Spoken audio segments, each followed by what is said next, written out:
Hello and welcome to the Bill and Kelly Show. Today's guest with us is coming from Wisconsin, Dan Woll, who is an author, a former educator, and outdoor enthusiast. So, welcome to our show, Dan. Morning. Good morning. How's the weather up there in Wisconsin? It is windy every day, and aside from that, it looks like spring is here. We're going to be in the 80s possibly this week. Yeah, we're hoping to get there later on this weekend. But right now, right down here, it's been kind of rainy, but that should clear up. Well, enough about that bad news. Why don't we talk about you? Well, tell us a bit about yourself, where you're from, where you went to school, and most importantly, what influenced you to become an author.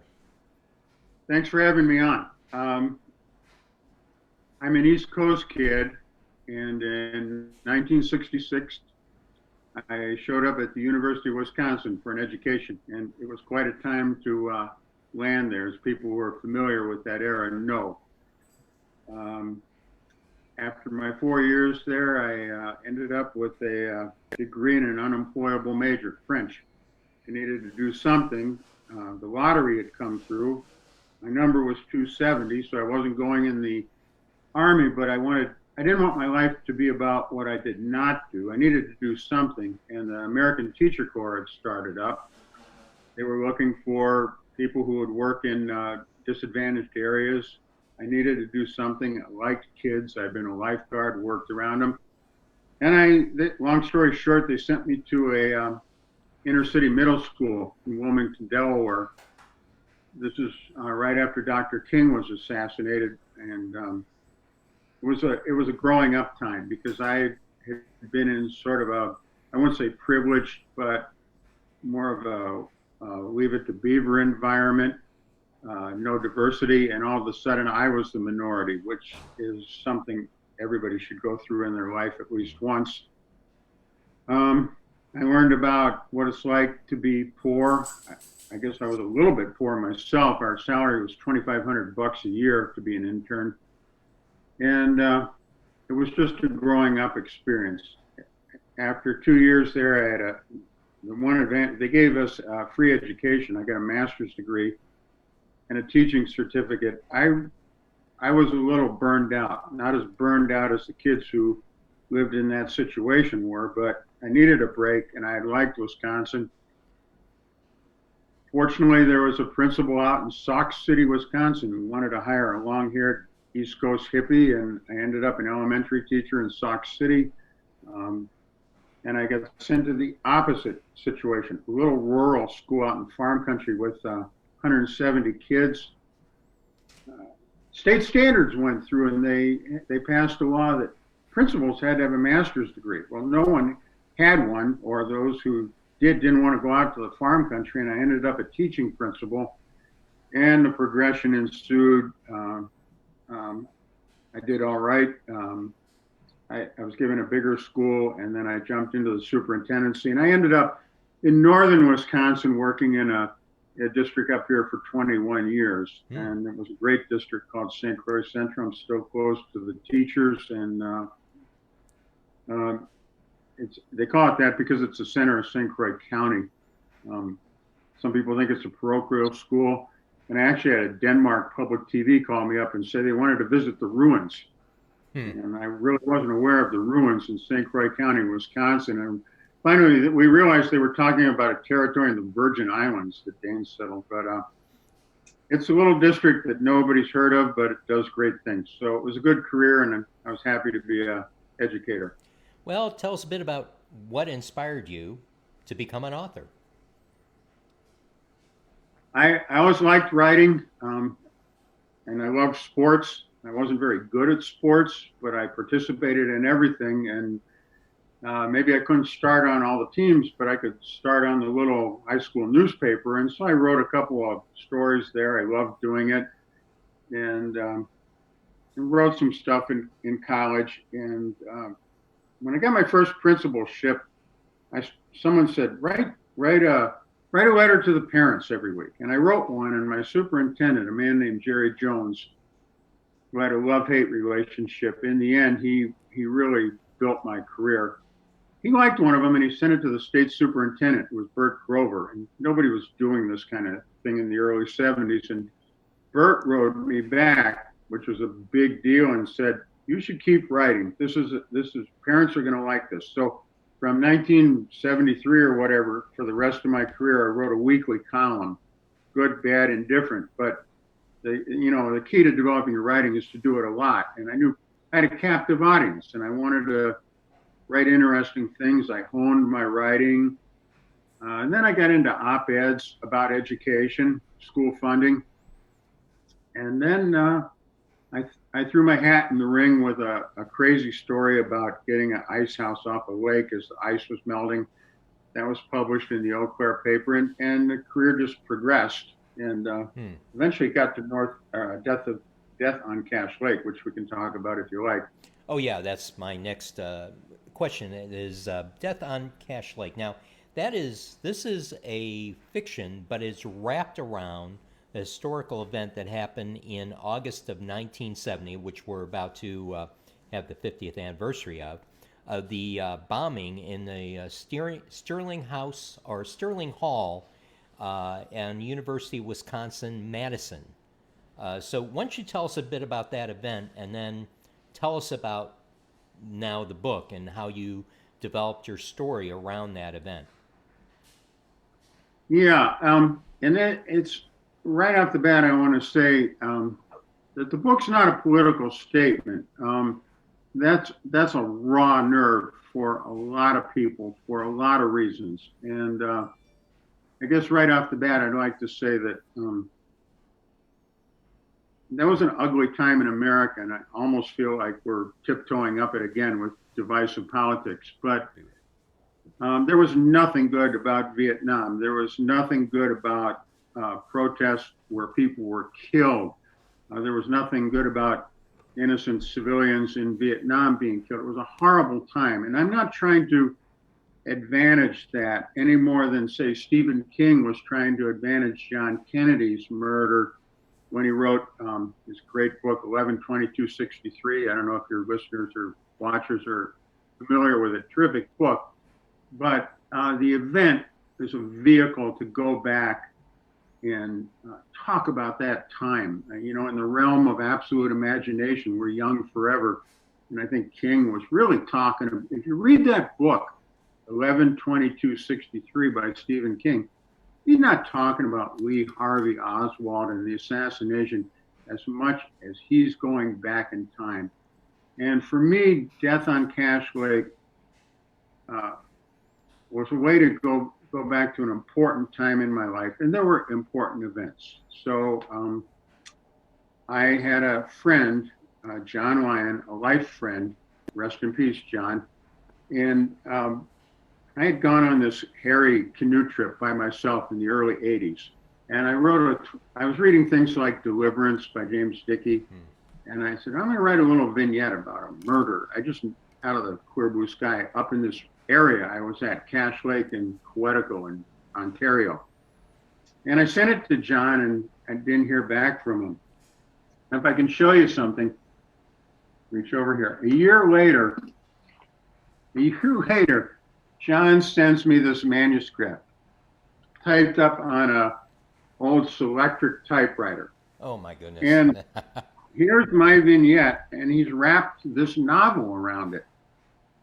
And I said, John, we're gonna be famous mystery authors. This is terrific. Let's work on it. Well, we did off and on for 20 years. Now, at this time, I had moved away from Sauk City, where John worked, and I was up in northern Wisconsin. We went back and forth by the U.S. mail and eventually by email when that came along. And we kept honing it, and most of it kept getting better. I just reread the book last night, and honest to God, it's a good book. And the detail about tractors and trains and canoeing and small towns and bars, if any of that is of interest to a reader, I dare him to read 40 pages and put it down. But the problem was the plot device was this cliche drug deal, and it was too cute by half. And we actually gave up on it. because we don't know anything about drug deals and that kind of stuff.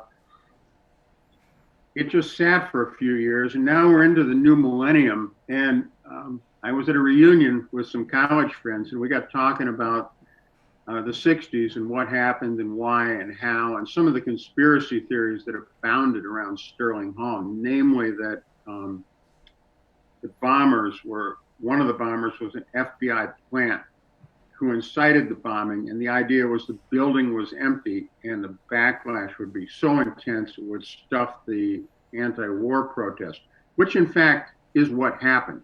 However, there was a researcher in there tragically at 3 a.m, and he was killed. And then so goes the theory that abounded in Madison at that time, and still many people believe the FBI had to get one bomber out of there because he was their plant. So it goes. So the story goes. And the true part is that the one that got away, everyone else was caught. His name, Leo Burt. He was actually apprehended at the Canadian border a day or two after and let go. There are a lot of stories why, but that's a fact. They had him in custody twice, and both times he got away. And then he disappeared, and 50 years later, he's still on the FBI's wanted list, or he was the last time I looked. I said to John, we don't know anything about drug deals or this other stuff, but we know about the 60s, and we kind of know this era and what happened. Hey, that's our plot device. And so we recreated the story from there. John's health was very poor, and it became a race against death, literally. We didn't make it. John died before the book was published. Sorry to hear that. So just to make sure I understand this, so you guys use this as a marker, this incident, and you tell the story of the bombing, but what's more intriguing is the storyline around it. There's other things that go on, obviously, offshoots of that story. Is that correct? Well, everybody wonders whatever happened to Leo Burt. And in fiction, you can answer that question. And essentially, we do answer that question in this book. And since he was last seen going into Canada, and since he was on the crew team, it's not unusual that, well, it's unusual, but it's not impossible that he could run into someone who knew him into college and get drawn into a conspiracy to hide him and to give him a new identity. Mm-hmm. I guess something that's a little bit interesting is how the book became published.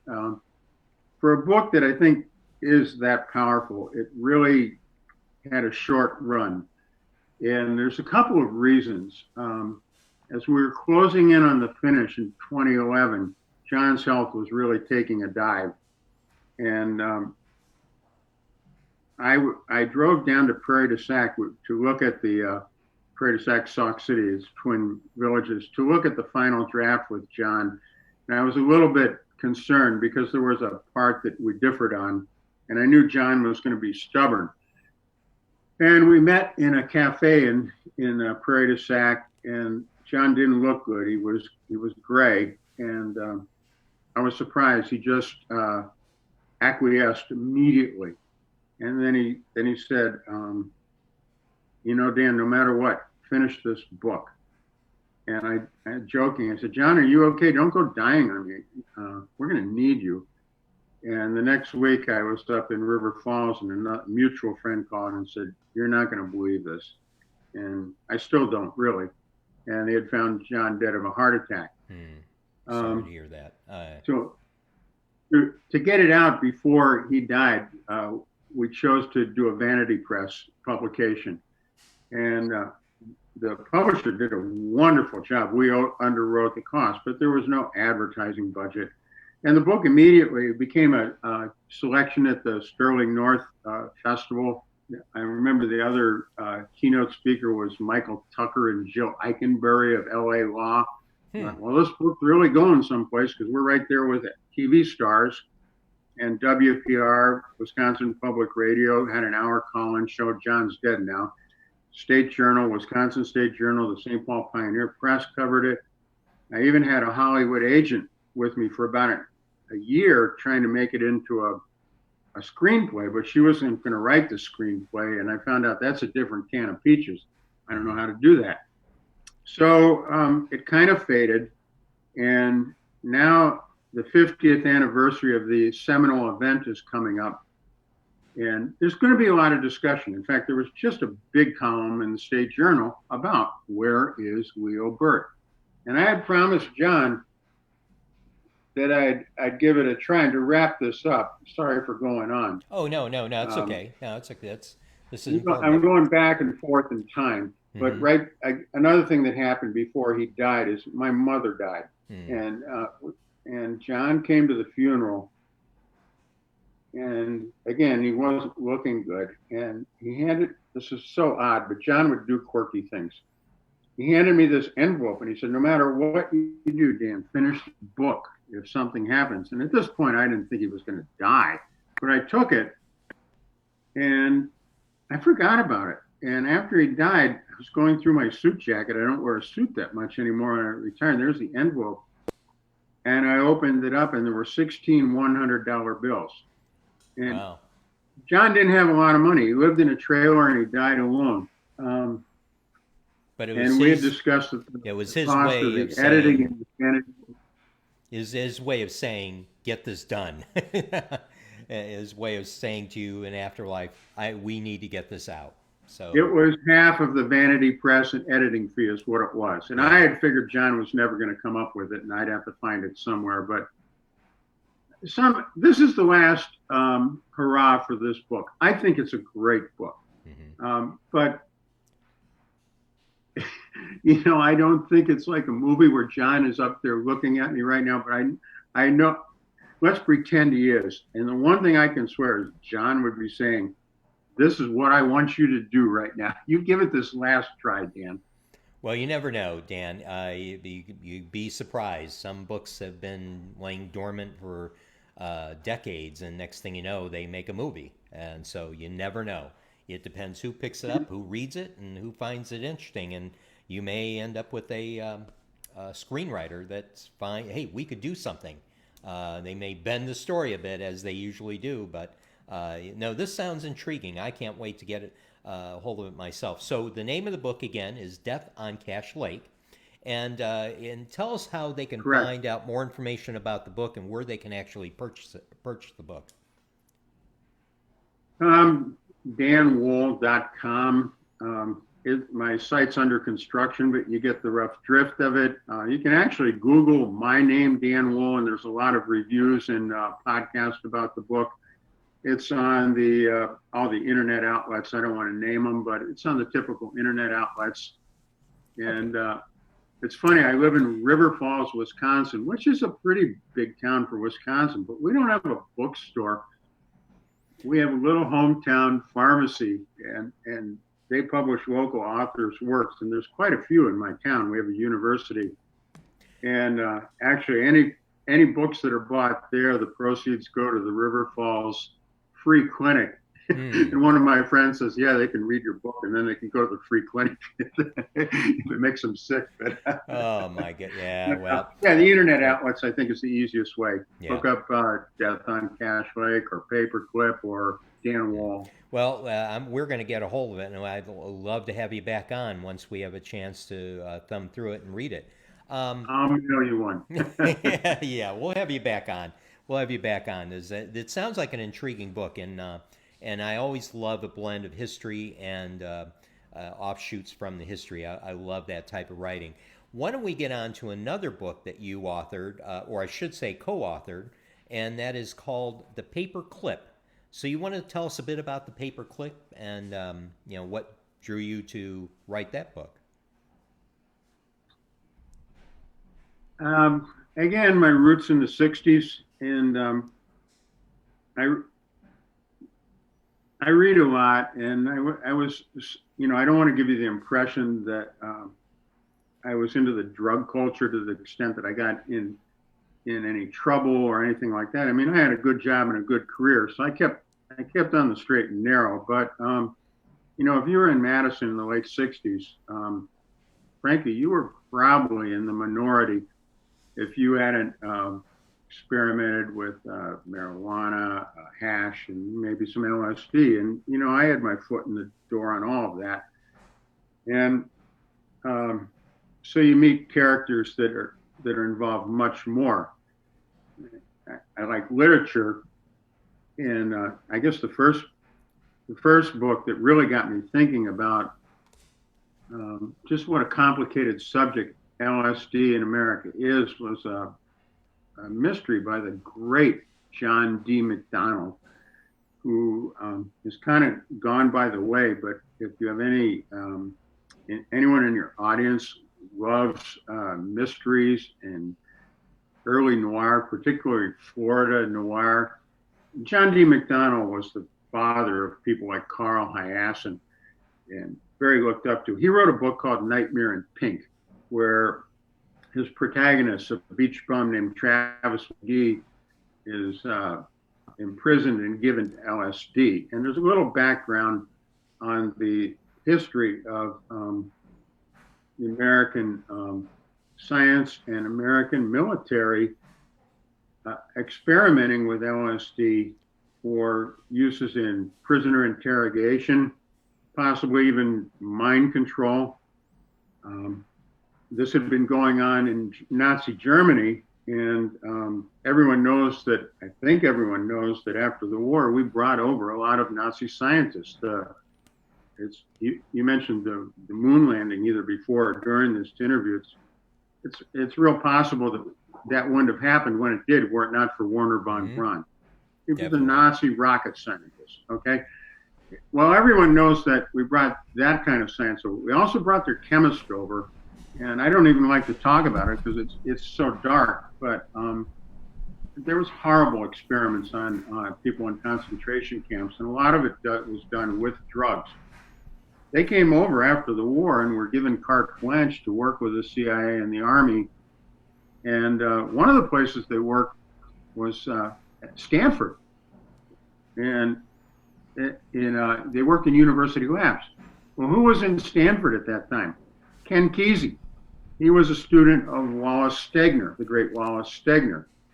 And grad students migrate and go back and forth, and all of a sudden there's an interaction between Ken Kesey and some of the people who are running experiments in the Stanford project, and now Kesey's got it.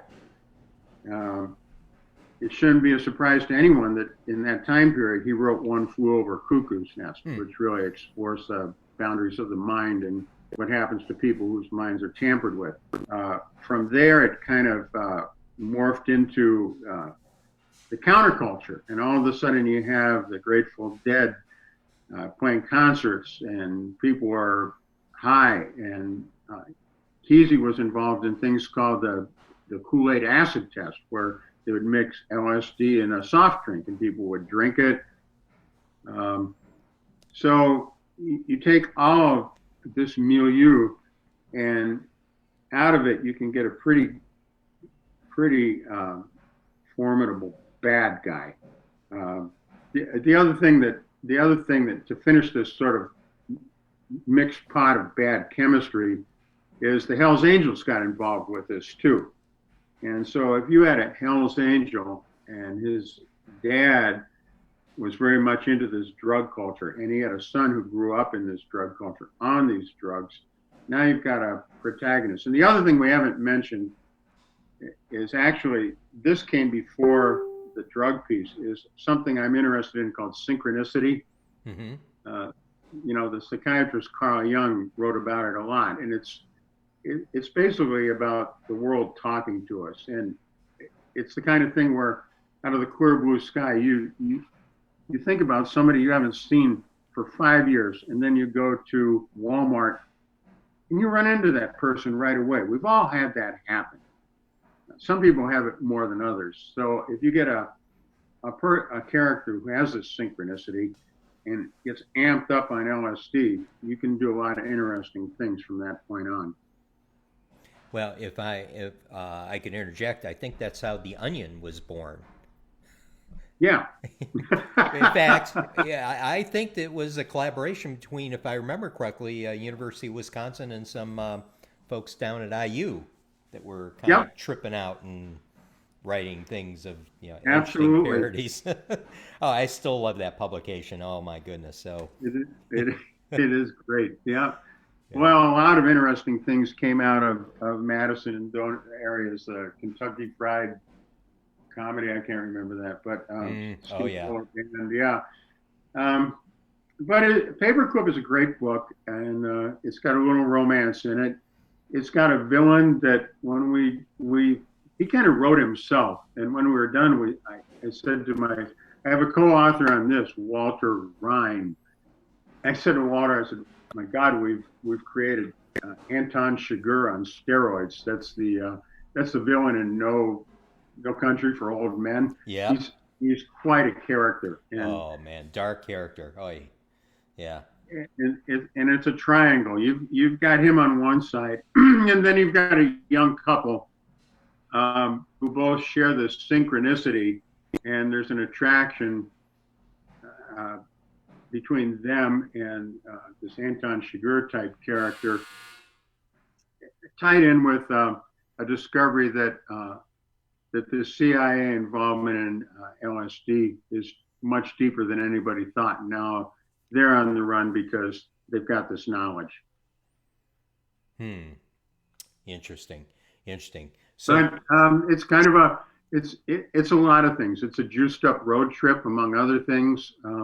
There's a romance in it. There's a lot of history in it. You know, I don't, I think you can only make up so much fiction. There's a lot of history there. Um, yeah, it's interesting you mentioned that the protagonist almost that character developed itself. I've talked to so many authors that have written and tried to come up with the bad guy, and a lot of times for some reason, and one author put it, they almost felt that it was so easy to write and develop that character. He was worried that it was part of his own alter ego and coming out. And but it is interesting how characters do develop after you sit down at the computer and you begin typing away. They almost begin to form themselves. I know, and I think that's half of it, and then the other half is, the universe is always talking to us, and you just keep your eyes and ears open. And that's not just me. In my area up here, there's a number of great writers. And one is Nicholas Butler, who wrote a book called Shotgun Love Songs. And I actually went to a little Wisconsin high school to hear him talk to the kids. And somebody said, "How did you write this scene at the end of the book? It's so crazy. That could never happen." There's this crazy scene about stealing a pickle jar in a bar and getting shot, and it's just crazy. But it makes a denouement that wraps up the whole book. And Butler says to these kids, he goes, "That happened. That happened in Des Moines, Iowa, and I was Mm. there, and I saw it happen." Stuff you can't believe. In Death on Cache Lake, there's a scene that happens on a lifeguard dock with a German Shepherd and a young gal jumping in the water, and somebody said, "That's a crazy scene. That's really funny, but how'd you make that up?" And I said, "Because I saw it when I was a lifeguard."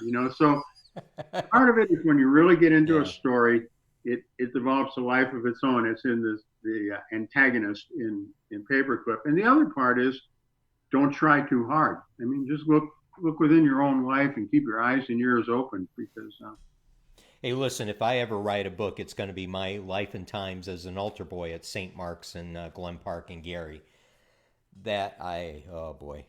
I think you better read Paperclip, because Mickey goes to St. Azer's parochial school, which is actually St. Rosa Lima turned around backwards, where I went for 8 years, which certainly informs the story. And it sounds like you might know whereof I speak on this. Oh, yes. Parochial schools are full of urban myths, and like in fact, we had this eighth grade nun, Sister Rosarita, that everyone developed some horror story about Sister Rosarita, about how she punched Dick Butkus in the face and knocked him out with one punch and those type of things. And it just Right. goes on and on. And you get up there, and by the time you get up to eighth grade and you have her as a teacher, your fear of God is even, you're just shivering in your boots. Well, So yeah, that time I paperclip can, actually begins in a parochial grade school. So yeah, yeah, you better definitely. read the first couple of chapters. It's Oh my. uh, my publisher had we have a publisher, Burning Bulb, for that, and we've got out that book out there. I don't want to get into sales speak, real cheap as an iBook. Hmm. So pick it up and just read the first chapter about Saint. I guess it comes within the first two chapters. You get introduced to Saint Azores. Right. Now, Paperclip, that is available on Amazon as well, right? Yes, Okay. All right. sure. So that one is available on Amazon. And And incidentally, Paperclip was the name of the operation, the Army operation to bring these scientists over. That's where the name comes from. okay. All right. That's good to know. There's a very heavy documentary written about it called Operation Paperclip. We weren't aware of it until after we read this book, I swear, by Annie Jacobson. And that book is called Operation Paperclip, actually. Hmm. It's also called MK Ultra, a couple other names. But So those are your two books, both really co-authored. And so now, what I found intriguing after I went up to your website, after we talk about all this intrigue and espionage with LSD, you've also written a couple of children's books. Is that correct? I've got to give credit to my daughter for that. I don't know if I can reach back here a second. Oh, go right ahead. Go right ahead. No Wait a doubt. few minutes. Yeah. We have a Bernese Mountain Dog, which is a great big dog, and they're lovable. This is Sarah. Everybody's Ah. dog is the best dog in the world, and Hmm. everybody's right. But this really was the kindest, greatest dog ever. So I wrote these little stories. They're nothing to write home about, but my daughter has an eye for kids' art. She's not a professional artist, but something about her colors really attract Oh, children. wow. And so So she was the illustrator. these are just fun books, and they're on Amazon too. They're Sarah Saves Christmas and Sarah Saves Her Friends. And as long as we're talking about books, I've also done a lot of freelance writing. These are true adventures, further Ah, and north yeah. of Highway 8. These are anthologies of my freelance work. And One they, of these books has a story called The Untold Story of the Barneveld Tornado. I guess I am into titles that sound like conspiracies, but in 1984, we were in little Barneveld, Wisconsin, a town of 500 people, and the town was destroyed in an F5 tornado, and oh, I was wow. a superintendent. That story gets republished every year on the Wisconsin State Journal. Now, what's also interesting to note, and we haven't talked about this at all, but I want to before we let you go, particularly north of Highway 8, some of these, you were an extreme interest in outdoor activities, hiking, climbing, running, distance running, and biking. It's kind of the Forrest Gump of that stuff. You know, it'd be dangerous to overstate my ability, but I was around a lot of um, big things, and I did climb El Capitan. If any Ah, of your audience is familiar with it, in fact, I climbed it twice, and this was in the early 70s. It was a really big deal then. I mean, everyone's aware now that Alex Honnold climbed it without a rope, which is oh, unfathomable. yeah. But the typical climber, and especially not to offend anyone here, but climbing for the average person has gotten more into health club stuff where you're belayed from above and Yeah. they can do amazing gymnastic things, but there isn't this get out in the mountains just by yourself with old technology and just old ropes and old shoes, and you're just there and you're not calling on the cell phone if you get in trouble. So when I climbed El Cap, it was considered a pretty hard thing to do. People came from all over the world, and a lot of people backed off it. I learned one thing that got me through my career as an educator, a teacher, and a principal, because there's a lot of hard stuff when you're in education. And a lot of people quit on El Cap because they get there and they look up, and it's 3,000 feet straight up, and they're terrific athletes, but it's just so big. Yeah. And what you learn is you just got to focus on your 150-foot rope length, not think that there's 35 of them, and take it a day at a time. And that's pretty much how I've gotten through life, taking things a chunk at a time. Yeah, and so a lot of you wrap a lot of your experiences as an outdoorist, if you will, in some of these books. Yeah, and you know, I think I told I don't know if I told you, but I am not politically a soul brother with Clint Eastwood, but I love his movies and his production and I his was about skill. to ask you about it. And there's a couple of Dirty Harry quotes I always remember, and the one that kind of applies to me now at this stage of my life is, "A man's got to know his limitations." You know? Oh boy. So I go along and do the best I can. Yeah, as I hit 60, boy, that does ring true. Boy, I remember that quote, and now it's even more. So. Yeah, and then if you don't follow it, then you're into the next quote. Do you feel lucky? Yeah, yeah. As you end up in a hospital from trying to be 20 and 30 again. Boy. Well, Dan, this has been great. I can't wait to get you back on after we have a chance to review some of your books and maybe talk to you a little bit more depth about them. And yeah, if any of your audience has questions, there's a way you can email through my website, which I said is under construction, but that link is there, danwoll.com. Right, and we'll include that on our video when we post the video, so you can just click on that. Well, just remember, death steals all but our stories, says Jim Harrison, and that's why I write. Awesome, great. Well, Dan, this has been a very much a pleasure and interesting. Boy, we can't wait to have you back. And please take care up there. Stay safe and keep riding. You too. Stay safe. All right, take it easy. We'll see you for now. Goodbye for now, everybody. This episode of The Bill and Callie Show is brought to you by Sip Coffee House 2 in Highland, Indiana on Jewett Avenue. Great coffee, lattes, smoothies, and more. Food and treats you will adore. Small town charm with big city selection. It's Sip Coffee House 2. If it's breakfast, brunch, or lunch you need, Les Café is the place to go, indeed. Open 6 a.m. to 4 p.m. 7 days a week. Les Café Pancake House, located in Highland, Indiana on Highway Avenue. Les Café, where less is more.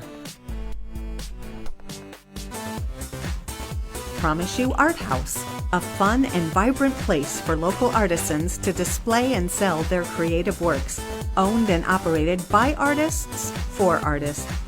Conveniently located at 8830 Kennedy Avenue in Highland, Indiana. For hours and events, visit pyarthouse.com or follow them on Facebook. Promise You Art House, where creativity reigns.